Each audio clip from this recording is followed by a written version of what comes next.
Doctor plus மெய் என்பவர்களுக்கு உங்கள் பாரம்பரிய வைத்தியர் உங்கள் ராஜசூரியன். அற்புதம் ஆனந்தம். மெய் என்பவர்களே, அதாவது இப்போ இந்த தைராய்டு பிரச்சனை நிறைய பேர்த்துக்கு பெரிய இதாக இருக்கு.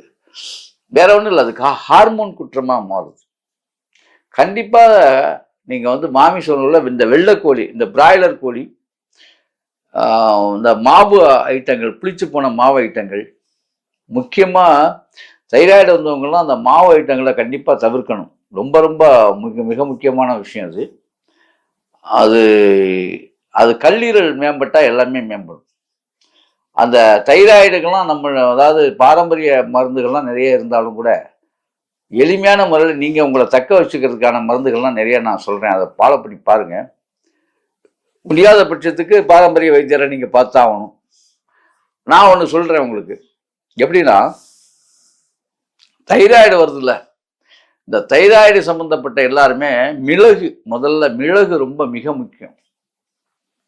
ஏன்னா உயிராற்றல் இருக்கக்கூடிய கரையை நீக்கக்கூடிய வல்லமை மிளகுக்கு உண்டு. காரணம், மிளகு நவக்கோள்கள்ல சூரியனுடைய சாரம் பெற்றது மிளகு.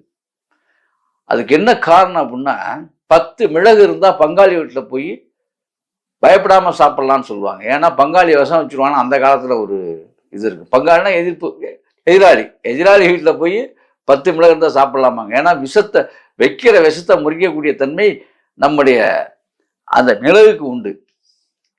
அப்ப என்ன சார் இது புதுமையான மருந்தா இருக்க, மிளகுக்கும் தைராய்டுக்கும் இவ்வளவு விஷயம்? ஆமா இருக்கு. இந்த தைராய்டு, அதாவது உயிராற்றல் உள்ள உள்ளொளி பெருக்கிட்டீங்கன்னா எல்லாமே பிரச்சனை போயிருங்க. நீங்க உள்ளொளி பெருக்கலைன்னா பிரச்சனை தான். நான் சொல்றது உயிராற்றலை மேம்படுத்துகின்ற ஒரு அற்புதமான உணவு மருந்து தான் நான் சொல்லிட்டு இருக்கேன். இதுதான் இது. நம்ம அதாவது வைத்தியர்கள் பண்றது வேர் பிடுங்கி, வேர்கள் இதெல்லாம், சமூலங்கள் இதெல்லாம் தயார் பண்ணி உங்களுக்கு கொடுக்கறது, அது ஒரு பெரிய ப்ராசஸிங். அது நீங்க அதை பண்ண முடியாதுன்னா உணவே மருந்தா நான் தற்சமயத்துக்கு சொல்லிட்டு இருக்கேன். இதெல்லாம் முயற்சி பண்ணி பார்த்தீங்கன்னா அதுல சரியாயிட்டா விட்டுடலாம். நீங்க போய் அலைய வேண்டிய அவசியம் இல்லை. அதுதான். அப்போ மிளகு அற்புதமான இது. ஒரு 50 கிராம் மிளகு எடுத்துக்கோங்க. இந்த 50 கிராம் மிளகு தூளை, மிளகை வறுக்கணும். முதல்ல எப்படி வறுக்கணும்னா, நெய் விட்டு வறுக்கணும்.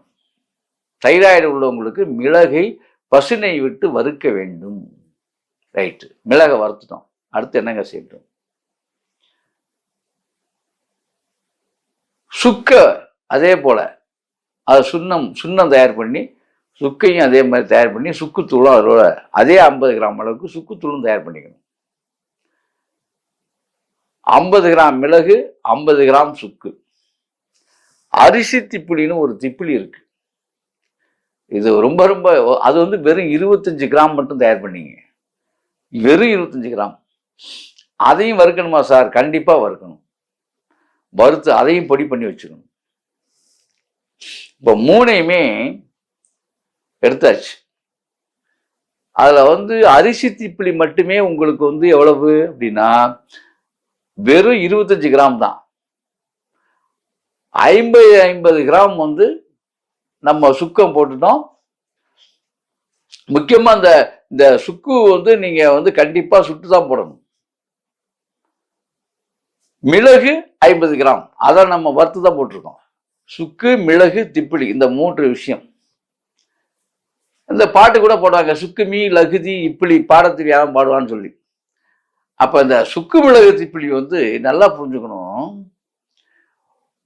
உங்களுக்குள் இருக்கக்கூடிய உயிராற்றலை, இரத்த அணுக்கள் இருக்கக்கூடிய உயிராற்றலை, அதோடைய தனித்தன்மையை பெருக்கக்கூடிய வல்லமை உள்ளது. நல்லா புரிஞ்சுங்க. இவ்வளவுதான் விஷயமே மருந்தே. ஆனா இதை எப்படி செய்யணும்னு நான் சொல்லி கொடுத்துட்டேன். இதை தூள் பண்ணி வச்சுக்கிட்டு இதை வெந்நீர்ல 1/2 ஸ்பூன் மட்டுமே வெந்நீர்ல சாப்பிடணும். வெறும் வயிற்றுல காலையில. மதியம் 12 மணிக்கு வெறும் வயிற்றுல வெந்நீர்ல சாப்பிடணும். 200 ml தண்ணி குடிச்சிடணும், வெந்நீர் குடிச்சிடணும். அதை சாப்பிட்டுட்டு இரவு 6 மணிக்கு சூரியன் மறையும் பொழுது ஒரு 1/2 ஸ்பூன், அப்போ 1.5 ஸ்பூன் கணக்கு வந்துடும் ஒரு நாளைக்கு. இது மட்டுமே பண்ணிட்டு வாங்க. இதை மட்டுமே பண்ணிட்டு இந்த மாமிச உணவுகளை தவிர்த்து விட்டு, எண்ணெயில் பொரித்த ஐட்டங்களை தவிர்த்து விட்டு, புளித்த மாவு இட்லி தோசைகளை தவிர்த்து விட்டு, சாதாரண சாப்பாடு, கூழோ கஞ்சியோ எதுவோ மற்ற விஷயங்கள் எதுவாக இருந்தாலும் சாப்பிடுங்க, நல்லா சாப்பிடுங்க. உங்க தைராய்டு ஓட ஓட, அதாவது என்ன சொல்றது, இந்த மருந்து வந்து விரட்டி எடுத்துரும். அதை ஒரு சின்ன புள்ளியளவு கூட தைராய்டு உங்களுக்குள் இருக்காது. உங்களுடைய ஹார்மோன்கள் சிறப்பாக செயல்படும். ஆகவே இப்படி செய்து அப்படி வாழுங்கள். அற்புதம், ஆனந்தம்.